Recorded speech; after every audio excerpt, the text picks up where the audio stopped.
ঢাকা ১৭ উপনির্বাচনের দিন হিরো আলমের উপর যারা হামলা করেছিল ডিবি কার্যালয়ে তাদের ভিডিও ধারণ করেন তিনি নিজেই। আমরা গ্রেফতার করেছি তাদের স্বীকারোক্তি মতে এবং পারিপার্শ্বিকতা বিবেচনাপূর্বক আমরা যেটা ধারণা করছি। আসসালামু আলাইকুম, আপনারা সবাই কেমন আছেন? আশা করছি সবাই ভালো আছেন। তো আমি আপনাদের কাছে দেখাবো অবশেষে সুষ্ঠু বিচার পেলেন হিরো আলম। গ্রেপ্তার করা হলো হিরো আলমের উপর হামলাকারী সকল আসামিদের। আর সেই গ্রেপ্তার করা আসামিদের দেখতে আদালতে গেলেন হিরো আলম। কিন্তু কেন? আপনারা এই ভিডিওটি দেখলেই বুঝতে পারবেন। আর এইদিকে এবার মুখ খুললেন র্যাব। তো আমি আপনাদের কাছে এই দুটি ভিডিও প্রমাণ দেখাবো। তো আজকের এই ভিডিওটি অত্যন্ত গুরুত্বপূর্ণ। তো আমি আশা করবো যে আপনারা এই সম্পূর্ণ ভিডিওটি দেখবেন। আর এই সম্পূর্ণ ভিডিওটি দেখলেই বিস্তারিত জানতে পারবেন। আর এই ভিডিওটি দেখার আগে আপনাদের কাছে আমার ছোট্ট একটা রিকোয়েস্ট, আপনারা যদি আমার চ্যানেলে নতুন হয়ে থাকেন তাহলে একটি নতুন আপডেট নিউজ সবার আগে পেতে আমার এই চ্যানেলটি সাবস্ক্রাইব করে আমার সাথেই থাকুন। আর এখন চলুন আমরা প্রথমে দেখে আসি আসামিদের দেখতে হিরো আলম কেন আদালতে গিয়েছেন সেই ভিডিওটি। ঢাকা ১৭ উপনির্বাচনের দিন হিরো আলমের উপর যারা হামলা করেছিল ডিবি কার্যালয়ে তাদের ভিডিও ধারণ করেন তিনি নিজেই। এ সময় অনেকে তার কাছে মাফও চান, তবে হিরো আলম বলেন ২০ বছর পর মাফ করবেন।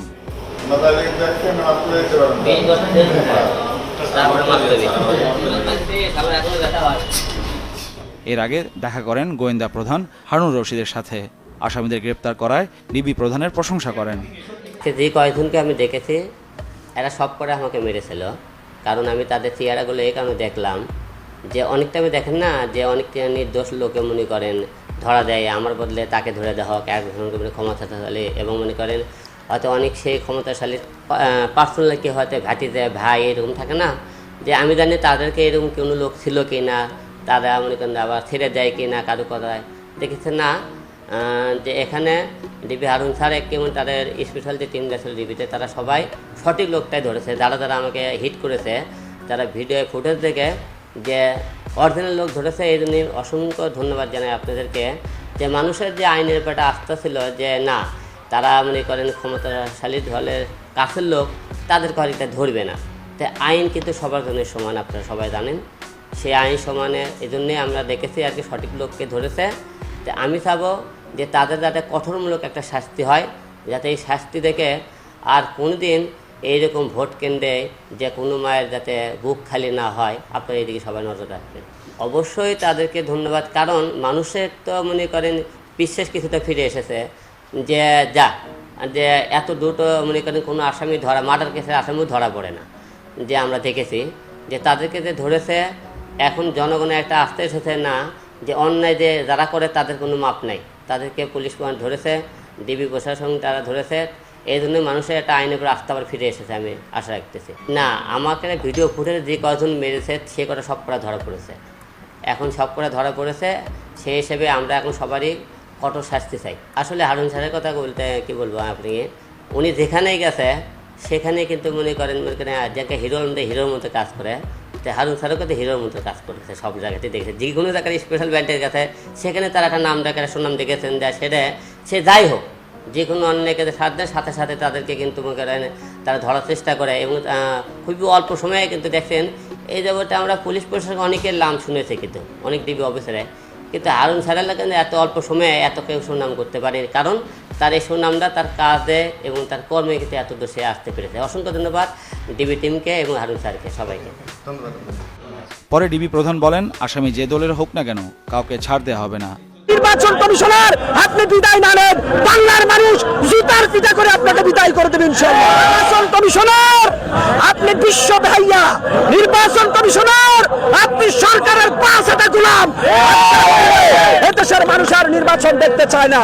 অতএব সসম্মানে যদি কমিশনার আপনি বিদায় না নেন, বাংলার মানুষ জুতার পিটা করে আপনাকে বিদায় করে দেবেন ইনশাআল্লাহ। আপনি দেখেছেন গুলশান ৭ আসনে কিছু আওয়ামী লীগের দুষ্কৃতকারী গুন্ডারা হিরো আলমকে মেরে রক্তাক্ত করেছে, পরবর্তীতে জানতে পারলাম সবাই গোপালগঞ্জের লোক, শেখ হাসিনার বাড়ির লোক।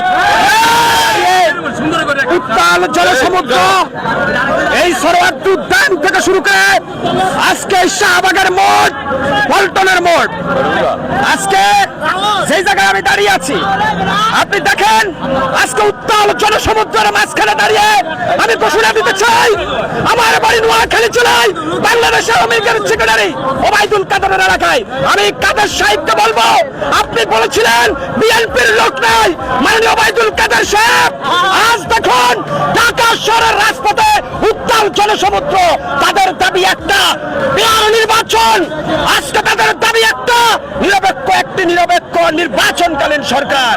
আমি বলতে চাই প্রিয় দেশবাসী, আপনারা অবগত আছেন এই সরকারকে বলেছিলাম এই দুর্নীতিবাজ নেতাদের বিরুদ্ধে অ্যাকশন নেওয়ার জন্য, আজকে কাফনের কাপড় বেঁধে বাংলার মানুষ রাজপথে নেমেছে তাদের ভোটের অধিকার প্রতিষ্ঠিত করার জন্য। প্রিয় ভাইরা, কি দেখেছেন গুলশান 7 আসনে কিছু আওয়ামী লীগের দুষ্কৃতকারী গুন্ডারা হিরো আলমকে মেরে রক্তাক্ত করেছে, পরবর্তীতে জানতে পারলাম সবাই গোপালগঞ্জের লোক, শেখ হাসিনার বাড়ির লোক। আজকে জেগেছে জনতা, জেগেছে দেশ, পথ হারাবে না বাংলাদেশ।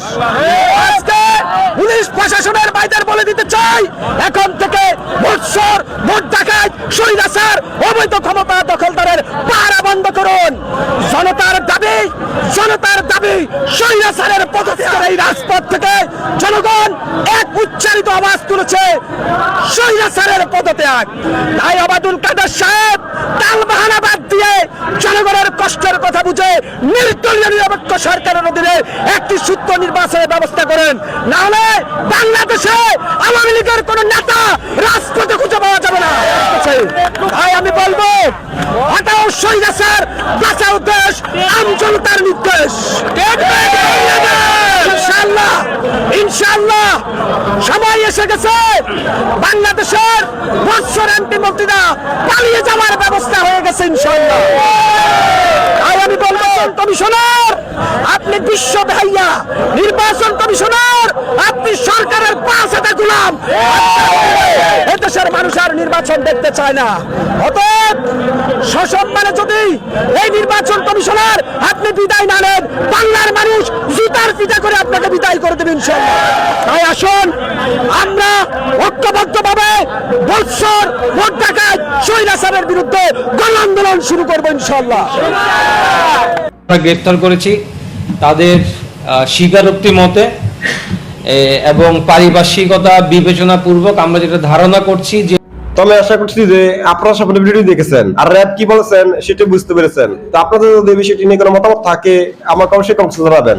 আর আপনারা যদি আমার চ্যানেলে নতুন হয়ে থাকেন তাহলে আমার এই চ্যানেলটি সাবস্ক্রাইব করে আমার সাথেই থাকুন। তো দেখা হচ্ছে পরবর্তী কোনো ভিডিওতে। সে পর্যন্ত সবাই ভালো থাকবেন, সুস্থ থাকবেন। আল্লাহ হাফেজ।